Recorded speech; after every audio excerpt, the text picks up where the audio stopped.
একটু খেয়াল করেন আমার দিকে। রাসূল সাল্লাল্লাহু আলাইহি ওয়াসাল্লামের ইন্তেকালের পর খলিফা হন আবু বকর সিদ্দিক রাদিয়াল্লাহু আনহু, তারপরে উমর রাদিয়াল্লাহু আনহু, তারপরে উসমান রাদিয়াল্লাহু আনহু। এই উসমান রাদিয়াল্লাহু আনহুর এই সময় থেকে শেষের দিকে একটা সমস্যা সৃষ্টি হয়েছে। কি সমস্যা? উসমান রাদিয়াল্লাহু আনহুকে কিছু বিদ্রোহীরা হত্যা করেছিল।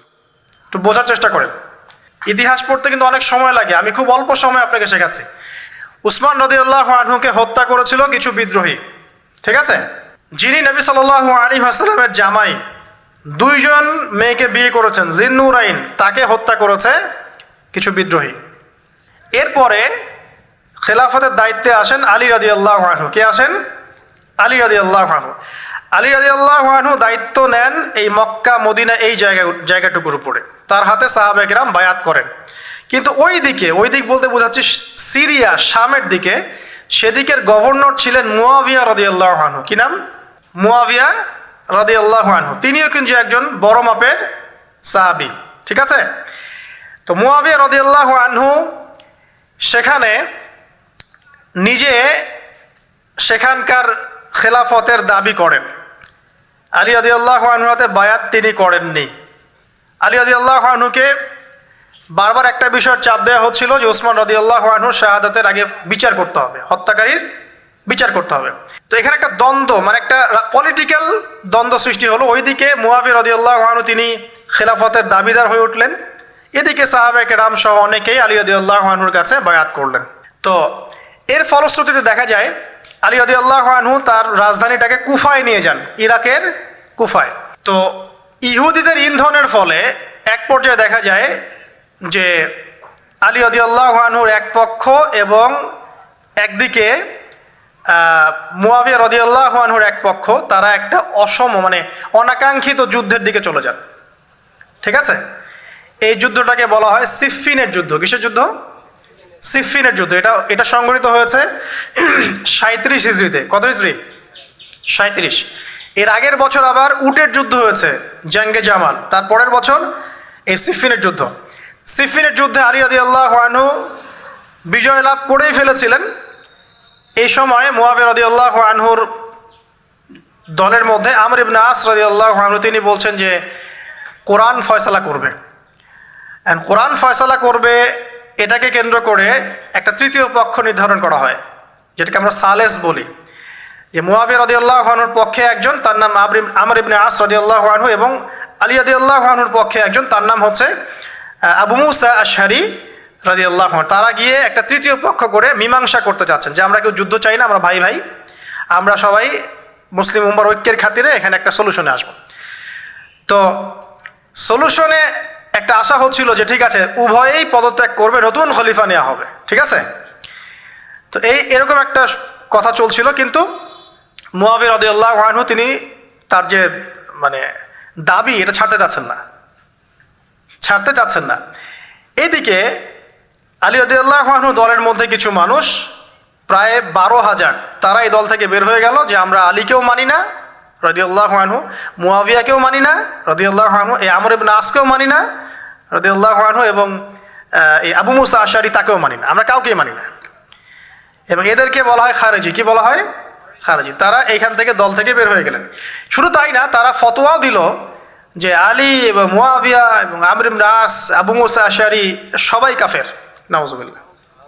কারণ কি? কারণ হচ্ছে তারা আল্লাহর বিধান দ্বারা বিচার ফয়সালা করছে না, মানুষের মত তারা গ্রহণ করছে। মানে ওদের উদ্ভট যুক্তি আর কি, তারা আল্লাহর কিতাব দিয়ে ফয়সালা করছে না, বরং মানুষের রায় গ্রহণ করছে। এটা একটা খোরা যুক্তি ছিল। তো আলী রাদিয়াল্লাহু আনহু এদেরকে দমন করলেন। নহরওয়ান নামক জায়গায় তাদের সাথে যুদ্ধ হলো, এবং এই যুদ্ধে আলী রাদিয়াল্লাহু আনহু জয়লাভ করলেন। সিফফিনের যুদ্ধটা হয়ে গেল। এখন দেখেন দুইটা পক্ষ পাচ্ছেন আপনি এখানে, আলী রাদিয়াল্লাহু আনহু একটা পক্ষ, একটা কার? মুয়াবিয়া রাদিয়াল্লাহু আনহুর পক্ষ। এখন এই যে খারেজিরা বের হয়ে গেল, এখন তো দেখা যায় যে কিছু কিছু শব্দ বললে মানুষ খারেজি ট্যাগ দিয়ে দেয় না? দেখেন এই খারেজি আকিদার সাথে কিন্তু আসলে পলিটিক্যাল সমালোচনার কোনো সম্পর্ক নেই। যদি খারেজি আকিদার সাথে পলিটিক্যাল সমালোচনার সম্পর্ক থাকতো তাহলে তো মুয়াবিয়া রাদিয়াল্লাহু আনহু এবং তার অনুসারীদেরকেও খারেজি বলতো। আলী রাদিয়াল্লাহু আনহুর খেলাফত এটা মানছেন না, কথা বুঝতে পারছেন? পলিটিক্যাল দ্বন্দ্বের সাথে, পলিটিক্যাল সমালোচনার সাথে কিন্তু খারেজি বা খাওয়ারিজম মতবাদটা আসলে জড়িত না। এটা কার সাথে জড়িত? ওই যে একদিন বলেছিলাম, খারেজিরা মনে করে কবিরা গুনাহ করলে কোনো ব্যক্তি কি হয়ে যায়? কাফের হয়ে যায়। খারেজিদের আকীদা হচ্ছে কবিরা গুনাহ করলে কোনো ব্যক্তি কাফের হয়ে যায়। এই আকীদাটার নাম খারেজি আকীদা। এটা কি বাংলাদেশে মুসলিমরা লালন করে? কোনো আলেম, কোনো বক্তা, কোনো মুফাসসির, কোনো মুহাদ্দিস আপনাদেরকে বলেছে কখনো এদেশের মাটিতে যে কবিরা গুনাহ করেছে এরা এদেরকে মেরে ফেলো? বলেছে? কিন্তু আপনি কিছু হক কথা বললে আপনাকে ট্যাগটা খেতে হয়। তা আসলে এই যারা এই ধরনের মানে ওই যে বলেছে একদিন খারেজি ম্যানুফ্যাকচার্ড কোম্পানির সাথে সদস্য, এরা ভাঙাচোরা ইস্যু পেলেই কাউকে খারেজি ট্যাগ দিয়ে দেয়। আসলে মূল বিষয় এরা নিজেরাই খারিজ হয়ে যাচ্ছে দিন দিন, অন্যকে খারিজ করতে করতে নিজেরাই খারিজ হয়ে যাচ্ছে। এখানে দেখেন মুআবিয়া রাদিয়াল্লাহু আনহু এক পক্ষে, আলী রাদিয়াল্লাহু আনহু আরেক পক্ষে, ব্যাটেল যুদ্ধ হয়ে গেল, সিফিনের যুদ্ধ হয়ে গেল, 3 দিন যুদ্ধ হয়েছে। ওই যুদ্ধে কি মানুষ মারা যায় নাই? মারা যায় নাই? মারা গেছে। তো আলী রাদিয়াল্লাহু আনহু তো বলেননি যে ওরা খারেজি। কারা খারেজি তাহলে? যারা এই যে 12,000 সৈন্যের মধ্য থেকে বের হয়ে গেল এবং সবাইকে কাফের ফতোয়া দিল যে আলীও কাফের, মুআবিয়া কাফের, আমর ইবনে আসও কাফের, নাউজুবিল্লাহ, আর এই যে আবু মুসা আশআরী তারাও কাফের। একটু বোঝেন।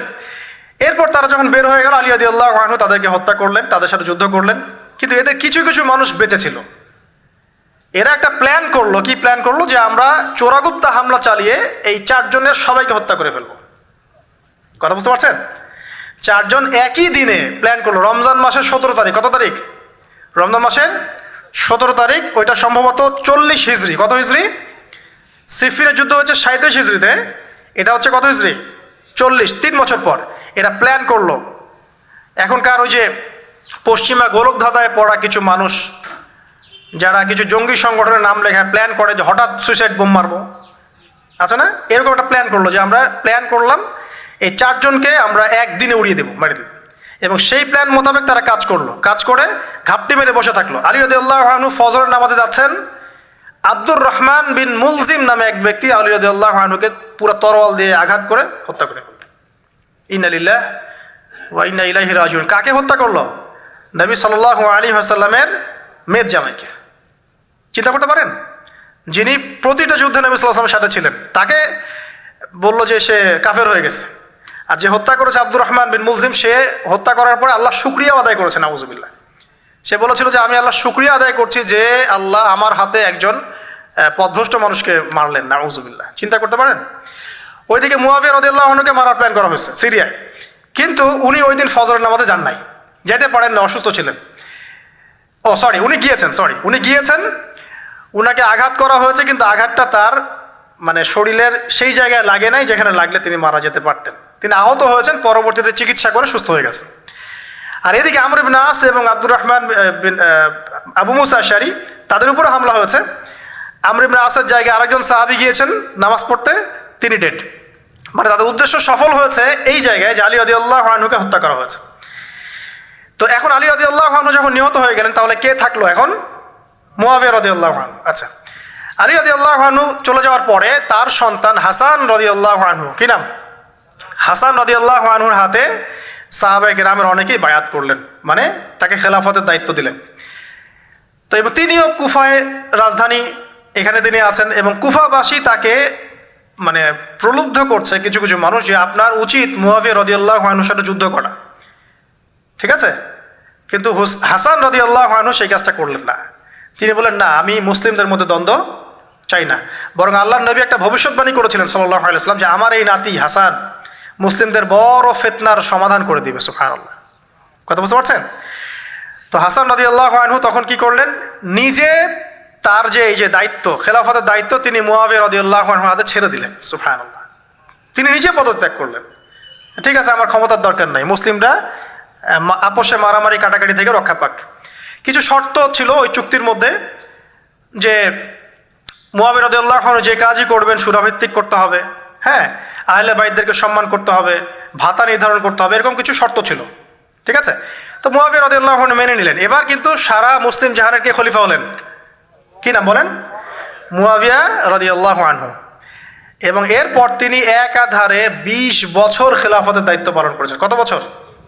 20 বছর।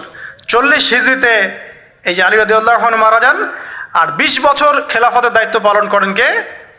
মুয়াবিয়া রাদিয়াল্লাহু আনহু। এবং এই সময় মুসলিমরা অনেক উন্নতি করেছে। এই সময় 1700টার মতো নৌ জাহাজ ছিল মুসলিমদের। সাইপ্রাস দ্বীপ থেকে শুরু করে পর্তুগাল থেকে শুরু করে চায়না, এদিকে আফ্রিকা থেকে শুরু করে পুরো যে ভারতবর্ষ সবই মুসলিমদের। চিন্তা করতে পারেন, পুরো বিশাল অর্ধবিশ্বের চেয়ে বড় জায়গায় শুধুমাত্র মুসলিমদের, এবং তিনি ওটাকে শাসন করছেন। কে শাসন করছেন? মুয়াবিয়া রাদিয়াল্লাহু আনহু। ঠিক আছে, এবার টার্নিং পয়েন্ট। এবার মুয়াবিয়া রাদিয়াল্লাহু আনহু ইন্তেকাল করলেন 60 হিজরিতে। ঠিক আছে, আর এদিকে হাসান রাদিয়াল্লাহু আনহু ইন্তেকাল করেছিলেন 49 হিজরিতে। ইন্তেকালের সময় তিনি তার পরবর্তী দায়িত্বশীল নির্ধারণ করে গেলেন বা নিয়োগ করে গেলেন তার পুত্র ইয়েজিদকে। কাকে? ইয়েজিদকে। এই জায়গাটাতে সাহাবায়ে কেরাম রাদিয়াল্লাহু আনহুমের অনেকেই মানেন নাই, কারণ তখন তার চেয়েও যোগ্য মানুষ সমাজে ছিল। ঠিক আছে, তখন আব্দুল্লাহ বিন ওমর বেঁচে আছেন, আব্দুল্লাহ বিন আব্বাস বেঁচে আছেন, আব্দুল্লাহ বিন জুবায়ের রাদিয়াল্লাহু আনহু, বড় বড় জলিল কাদির সাহাবী, তারা কিন্তু তখন বেঁচে আছেন। কিন্তু কি করলেন মুয়াবিয়া রাদিয়াল্লাহু আনহু, আল্লাহ তাকে জান্নাতবাসী করুন, তিনি তার ছেলে ইয়েজিদকে শাসন ক্ষমতা দিয়ে গেলেন। এই যে শুরু হলো বাবার পরে ছেলে, বুঝতে পারছেন, রাজতন্ত্র শুরু হলো। এবার সাহাবায়ে কেরামদের মধ্যে অনেকেই এটা মানতে চাচ্ছেন না।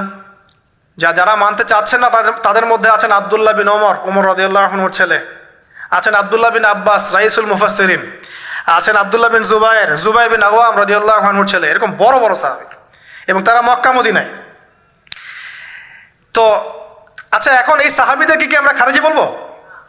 তারা যে পলিটিক্যালি তাকে সমর্থন করছেন না, পলিটিক্যালি কোনো গভর্নমেন্টের সমর্থন না করলেই খারিজি হয়ে যায়?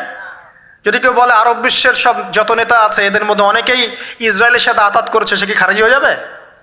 এই সমালোচনার সাথে খাওয়ারিজমের কোনো সম্পর্ক আছে? যদি কেউ বলে যে পশ্চিমাদের অস্ত্রশস্ত্র নিয়ে মুসলিমরা ইয়েমেনে হামলা করছে, এটা বললে সে খারিজি হয়ে যাবে? যদি কেউ বলে যে মধ্যপ্রাচ্যের কান্ট্রির কিছু নেতা তারা পশ্চিমাদের সাথে চুক্তি করেছে পেট্রো ডলার মনিটরিং সিস্টেম, সে কি খারিজি হয়ে যাবে? যদি কেউ বলে জায়নিস্টদের সাথে আতাত করে অনেক মুসলিম কান্ট্রি চলছে, তাহলে কি মিডল ইস্টের সমালোচনা করার কারণে একজন ব্যক্তি খারিজি হয়ে যাবে? খারিজি ম্যানুফ্যাকচার্ড কোম্পানি বাংলাদেশে তারা এই সংজ্ঞাই শিখায়, পলিটিক্যাল বিরোধিতা করলে আপনি খারিজি হয়ে যাবেন। অথচ এখানে দেখেন সাহাবায়ে কেরাম রাদিয়াল্লাহু আনহু মানছেন না ইয়াজিদকে। এবার ইয়াজিদ কি করলো দেখেন। এবার ইয়াজিদ প্রথমত সাহাবীদেরকে কনভিন্স করার চেষ্টা করলেন। তিনি ওখান থেকে তার দূত পাঠালেন, দূত এসে মক্কা মদিনায় বোঝালেন যে আপনারা মেনে নেন, ভালো হবে, ইত্যাদি ইত্যাদি। আব্দুল্লাহ বিন ওমর রাদিয়াল্লাহু আনহু বলেন ঠিক আছে মেনে নিলাম, আব্দুল্লাহ বিন আব্বাস রাদিয়াল্লাহু আনহু বলেন ঠিক আছে মেনে নিলাম। কিন্তু আব্দুল্লাহ বিন জুবায়ের রাদিয়াল্লাহু আনহু মানলেন না। তিনি মানছেন না, আমি কিছুতেই মানি না, তার সেই খেলাফতের যোগ্য নয়, এর চেয়ে অনেক বড় বড় যোগ্য মানুষ আছে, আমি মানছি না। বরং তিনি এখান থেকে সরে আসলেন। এবার ইমাম হুসাইন রাদিয়াল্লাহু আনহু, যার কথা প্রশ্ন করেছেন, লম্বা উত্তর দিচ্ছি। ইমাম হুসাইন রাদিয়াল্লাহু আনহুর হাতে অনেকে বায়াত করতে চাইল যে আপনি যোগ্য খেলাফতের, ইয়াজিদ যোগ্য না, কে যোগ্য? আপনি যোগ্য। এবং তার হাতে কুফাবাসী বায়াত করতে চাচ্ছে, তাকে ডাকছে আপনি মক্কা থেকে চলে আসেন কুফায়। কুফা কোথায়? ইরাকে। আপনি মক্কা থেকে কুফায় চলে আসেন, আমরা আপনার হাতে বায়াত করব। এবার হুসাইন রাদিয়াল্লাহু আনহু সপরিবারে, তার পরিবার আহলে বাইত সবাই নবীর পরিবারের সদস্য, চিন্তা করেন, নবীর পরিবারের প্রায় 80 জন সদস্য। কতজন? তারা এই যে বের হলেন, যাচ্ছেন কোথায়? কুফায়। এবার ওই ইয়াজিদের নিয়োজিত যে গভর্নর ছিল ইরাকের কুফায়, তার নাম আব্দুল্লাহ বিন জিয়াদ। কি নাম? আব্দুল্লাহ বিন জিয়াদ। আব্দুল্লাহ বিন জিয়াদ সে একটা সেনাবাহিনী পাঠালো। সেনাবাহিনীতে সদস্য ছিল 4000। কতজন? 4000। এই 4000 সেনাবাহিনী নিয়ে আব্দুল্লাহ বিন জিয়াদের যে কমান্ডার, তার নাম সম্ভবত আমের বিন, প্রথমে আমের বা ওমর আছে, উমর বিন সাদ এরকম কিছু একটা, সে আহলে বাইতদেরকে ঘিরে ফেললো। কাকে ঘিরে ফেললো? ইমাম হুসাইন রাদিয়াল্লাহু আনহু, তার ছোট ছোট বাচ্চা কাচ্চা, তার স্ত্রী সন্তান এবং আহলে বাইতের সদস্য যারা। আহলে বাইত মানে বোঝেন তো, নবীর পরিবারের সদস্য। এবার হুসাইন রাদিয়াল্লাহু আনহু যুদ্ধ চাচ্ছেন না, তিনি যুদ্ধ চাচ্ছেন না। তিনি বলছেন যে আমাকে 3টার যে কোনো একটা পথ বেছে নিতে দাও, আমি তোমাদের সাথে যুদ্ধ করতে চাই না। 1 নাম্বার, আমাকে সরাসরি ইয়াজিদের সাথে সাক্ষাৎ করতে দাও, আমি ওর সাথে কথা বলে সলভ করব প্রবলেম কি। 2 নাম্বার, আমাকে পথ ছেড়ে দাও, আমি চলে যাই কোনো সীমান্তবর্তী এলাকায়, সেখানে কাফেরদের সাথে যুদ্ধ করব, জিহাদ করব, সেখানে মারা যাবো, শহীদ হবো। অথবা আমাকে নিরাপদে আমাকে মদিনায় ফেরত পাঠাও। তার তিনটা যুক্তি কি যৌক্তিক ছিল না? তিনি কে? নবী সাল্লাল্লাহু আলাইহি ওয়াসাল্লামের নাতি, যাকে কোলে নিয়ে নবী সাল্লাল্লাহু আলাইহি ওয়াসাল্লাম অনেক সময় খুতবা দিয়েছেন, নামাজ পড়েছেন, চুমু খেয়েছেন। ফাতিমা রাদিয়াল্লাহু আনহার নয়নমণি, চিন্তা করতে পারেন? এবং যিনি জান্নাতের যুবকদের সর্দার হবেন। কিন্তু এই যে আব্দুল্লাহ বিন জিয়াদের যে সেনাবাহিনী হুসাইন রাদিয়াল্লাহু আনহুর আর্তনাদ শুনল না। 4000 সৈন্য মিলে 80 জনকে কেটে টুকরা টুকরা করে ফেলেছে। একজন শুধু বেঁচে ছিল, তার নাম জয়নুল আবেদিন। কি নাম? জয়নুল আবেদিন। তিনি একজন বেঁচে ছিলেন, বাকি সবাইকে হত্যা করা হয়েছে। 79 জন আহলে বাইতের সদস্যকে হত্যা করা হয়েছে। খারেজি ম্যানুফ্যাকচার কোম্পানি কিন্তু এদেরকে খারেজি বলছে না, যারা হুসেন রাদিয়াল্লাহু আনহুকে হত্যা করেছে। আপনি মিডল ইস্টের সমালোচনা করলে খারিজি হয়ে যাবে, ওদের শেকড়টা চিনেন এখনো। অথচ ওরাই কিন্তু ব্রিটেনের সাথে হাত মিলিয়ে তুর্কিদের বিরুদ্ধে বিদ্রোহ করে ক্ষমতা দখল করেছে, জানেন? 1916 সালে 1916 এরাই ব্রিটেনের সাথে হাত মিলিয়ে তুর্কিদের অটোম্যানদের বিরুদ্ধে বিদ্রোহ করে, সশস্ত্র বিদ্রোহ করে ক্ষমতা দখল করেছে। ওরা খারিজি হয়ে যায়নি। পড়েন, পড়লে জানবেন সত্য কি জিনিস। এবার আসেন মূল পয়েন্টে আসি। এবার যে হত্যা করেছে ইমাম হুসাইন রাদিয়াল্লাহু আনহুকে, সে বর্ষার আগারে, বর্ষার আগা বোঝেন তো, বর্ষার মাথায় হুসাইন রাদিয়াল্লাহু আনহুর মস্তক উঠিয়ে ধরে এটাকে নিয়ে ইয়েজিদের কাছে গিয়েছেন। আউযুবিল্লাহ। চিন্তা করতে পারেন? ইয়েজিদ যদিও বা এটার আদেশ কিন্তু করে নাই, সে ওই মস্তক দেখে আটকে উঠেছিল।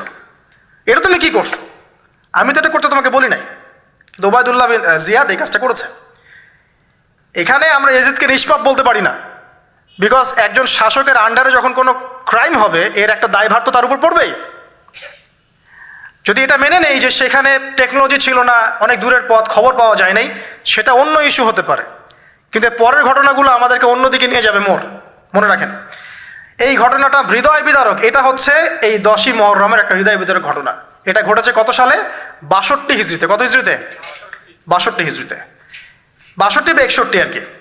তো দেখেন, নবী সাল্লাল্লাহু আলাইহি ওয়াসাল্লামের ইন্তেকালের 50 বছর পরে এই কারবালার ঘটনা, এই ঘটনাটা কাকতালীয়ভাবে 10ই মুহররমে ঘটে গেছে। তা আমরা মনে করি যে এটার স্মরণে আমরা আজকের সওম রাখি, আসলে এটার স্মরণে নয়, ওই নাজাতে মূসার স্মরণে রাখতে হবে। ঠিক আছে? এবার শেষ করি আমি। এই ঘটনার পরিপ্রেক্ষিতে ইয়েজিদের বিরুদ্ধে মক্কা মদিনার প্রায় সব মানুষ প্রচণ্ড ক্ষেপে গেল। স্বাভাবিক, আহলে বাইতের সদস্যদেরকে আপনার আন্ডারে হত্যা করা হতে পারে, এটা কি ধরনের কথা? এবার আর সাহাবায়ে কেরাম কিছুতেই তার শাসনটা মানছেন না। স্বাভাবিক না? স্বাভাবিক। এবার ইয়েজিদ কি করলো? আমি এই জায়গায় বলি যে সে যদি ওই ভুল থেকে শিক্ষা নিত, সে যদি এই ভুলটা থেকে শিক্ষা নিত, পরের কাজগুলো সে করতো না কখনোই। সে ভুলটা থেকে শিক্ষা নেয়নি, বরং সে 63 হিজরিতে, ঠিক তার পরের বছর বা 2 বছর পর, যদি 61 হিজরি ধরি, এটা 63 হিজরি, 2 বছর পর সে আরেকটা টিম পাঠালো মদিনায়, মদিনার মানুষদেরকে কনভিন্স করার জন্য যে আমার আনুগত্য করতেই হবে। এবার মদিনার মানুষ যারা ছিল, এরা কিছুতেই তার আনুগত্য মানল না। এবার সে যাকে পাঠিয়েছে তার নাম মুসলিম বিন উকবা। মুসলিম বিন উকবাকে তিনি পাঠালেন, মদিনাবাসীকে কন্ট্রোল করো, তারা তো আমার নিয়ন্ত্রণের বাইরে। এবার মদিনাবাসী তার কথা শুনছে না, তার কথা মানছেও না। তো 61 হিজরির এই হৃদয় বিদারক ঘটনার পরে 2 বছর পরে 63 হিজরিতে ইয়াজিদ পাঠালেন মুসলিম বিন উকবাকে প্রায় 10,000 সৈন্য দিয়ে। কত হাজার? প্রায় 10,000 সৈন্য দিয়ে পাঠালেন মদিনাবাসীকে কন্ট্রোল করার জন্য। তো কারবালা ঘটনা বুঝলেন, এই 61 হিজরিতে এই কারবালা ঘটনা ঘটে, যেটা স্মরণে অনেকে রোজা রেখে থাকে সমাজে। আসলে এটা স্মরণে নয়, নাজাতে মূসার স্মরণে রাখতে হবে ইনশাআল্লাহ তাআলা। আল্লাহ পাক তৌফিক দান করুন, আমিন। এরপর মদিনাবাসী আর মক্কাবাসী এই যে ইয়াজিদের বিরুদ্ধে খেপে গেল, তারা কিছুতেই তার আনুগত্য মানবে না। কিন্তু ইয়াজিদ চাপ প্রয়োগ করতে লাগলো। এক পর্যায়ে সেই যে মুসলিম বিন উকবাকে পাঠালো 10,000 সৈন্য দিয়ে মদিনায়। 3 দিন সে মদিনা অবরোধ করে রাখলো, সবাইকে বললো যে ইয়াজিদের আনুগত্য করতে হবে, অন্যথায় তোমাদের উপর হামলা করা হবে। নবীর শহরে মুসলিম বিন উকবার নেতৃত্বে পিছনে ইয়াজিদ ছিল। ইয়াজিদের শাসন আমলে মুসলিম বিন উকবার নেতৃত্বে 63 হিজরিতে 3 দিন মদিনায় ম্যাসাকার চালানো হয়েছে। মদিনার মানুষকে হত্যা করা হয়েছে, মদিনার মানুষ সাহসিকতার সাথে যুদ্ধ করেছে, ডিফেন্ড করেছে, তাদেরকে হত্যা করা হয়েছে, মদিনা লুটপাট করা হয়েছে, ধ্বংসযজ্ঞ চালানো হয়েছে, হাজার হাজার মানুষ মারা গেছে।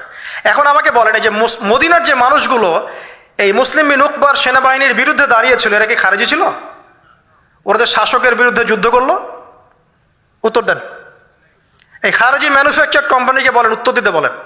মুসলিম বিন উকবার নেতৃত্বে যে বাহিনী মদিনা আক্রমণ করলো আর মদিনাবাসী যে বীরত্বের সাথে ডিফেন্ড করলো, এখন কি মদিনার সব মানুষ খারেজি হয়ে গিয়েছিল? পলিটিক্যাল দ্বন্দ্বের সাথে খাওয়ারিজমের কোনো সম্পর্ক আছে? মানুষকে কি বুঝায়? শুধু তাই না, এই সময়ে মক্কায় আব্দুল্লাহ বিন জিয়াদ রাদিয়াল্লাহু আনহু তিনিও তার বলয় গড়ে তুলেছেন, তার হাতে মানুষ বায়াত শুরু করেছে। আর ইয়েজিদকে মানুষ মানছে না, বলছে আব্দুল্লাহ বিন জুবাইর, তার হাতে আমরা খেলাফতের বায়াত করব। বহু মানুষ আব্দুল্লাহ বিন জুবাইর রাদিয়াল্লাহু আনহুর হাতে বায়াত করা শুরু করলেন। এবং ইয়েজিদ এবার মদিনায় ধ্বংসযজ্ঞ চালানোর পর ঠিক ওই বছরেই, সেম বছরেই আরেকজন ব্যক্তি আছেন হুসাইন বিন নুমায়ের, তাকে কিছু সেনাবাহিনী দিয়ে পাঠালেন মক্কা আক্রমণ করতে। হুসাইন বিন নুমায়ের সেনাবাহিনী নিয়ে মক্কা আক্রমণ করলো। মক্কার কাবা ঘরের গিলাফে হামলা করা হয়েছে, মিনজানিক ছোড়া হয়েছে এবং মক্কাকে অবরোধ করে রাখা হয়েছে। তো মদিনায় হামলা চালানোর পর একই বছর ওই 63 হিজরিতেই, আর মদিনায় হামলার যে যুদ্ধটার নাম একটা আছে, এটা বলে দিই, যে মদিনায় যে ইয়াজিদের নেতৃত্বে মুসলিম বিন উকবা হামলা চালিয়েছিল, যখন মদিনাবাসী এটাকে ডিফেন্ড করেছে এবং মদিনা মানুষ মারা গেছে, অনেক শহীদ হয়েছেন, এই যুদ্ধের নাম হচ্ছে হাররার যুদ্ধ। কিসের যুদ্ধ? হাররার যুদ্ধ। এর ওই বছরেই ইয়াজিদের নেতৃত্বে আবারও মক্কায় আক্রমণ করা হয়েছে, যেখানে আব্দুল্লাহ বিন জুবাইর রাদিয়াল্লাহু আনহু তিনি খেলাফতের দায়িত্ব বায়াত গ্রহণ করছেন।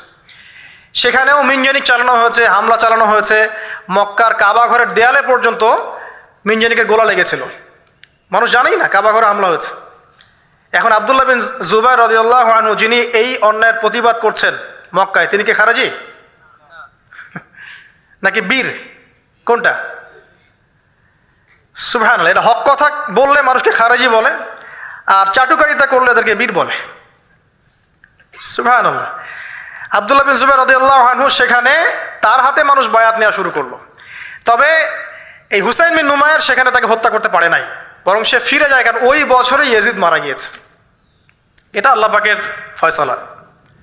হয়তো মানুষ তার প্রতি প্রচণ্ড রুষ্ট ছিল, মানুষ দোয়া করেছে, মানুষ বদদোয়া করেছে, অনেক কিছুই করেছে, আল্লাহ পাক ওই বছরেই সে মারা যায়। এবং সে খুব ব্যথিত ছিল শেষ বয়সে হুসাইন রাদিয়াল্লাহু আনহুর এই ঘটনাটা কেন্দ্র করে। আমরা দোয়া করি আল্লাহ পাক, যদি আল্লাহ পাক তার নিজ দয়ায় তাকে মাফ করতে পারেন, কোনো সুযোগ থাকে, আল্লাহ পাক তাকে মাফ করতে পারেন। তো আমরা পলিটিক্যালি এই ঘটনাগুলো সমালোচনা করতে পারি।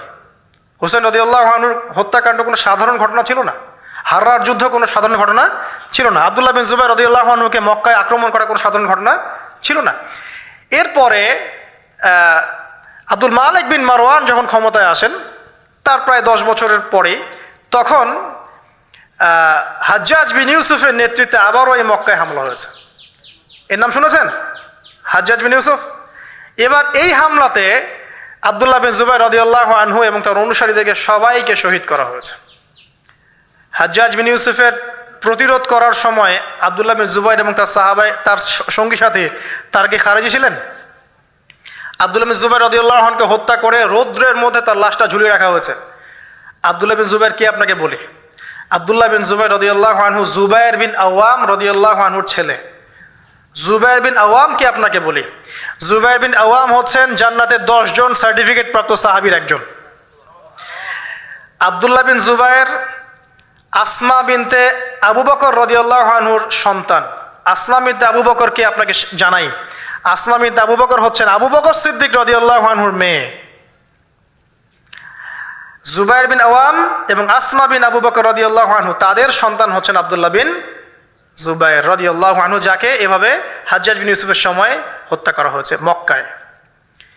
এই যে ঘটনাগুলো আপনারা শুনুন। এরপরে যদিও বা পরিস্থিতি ঠান্ডা হয়ে যায় আস্তে আস্তে, এবং আব্দুল মালিক বিন মারওয়ানের সময় তিনিও প্রায় 20 বা 22 বছর ক্ষমতা কাটান, এবং ওই সময় মুসলিমরা এই যে সিন্ধু প্রদেশ জয়, ওইদিকে তারেক বিন জিয়াদের স্পেন জয়, এদিকে আপনার এই যে আমাদের ভারতবর্ষ জয়, এগুলো ওই সময় ঘটেছে।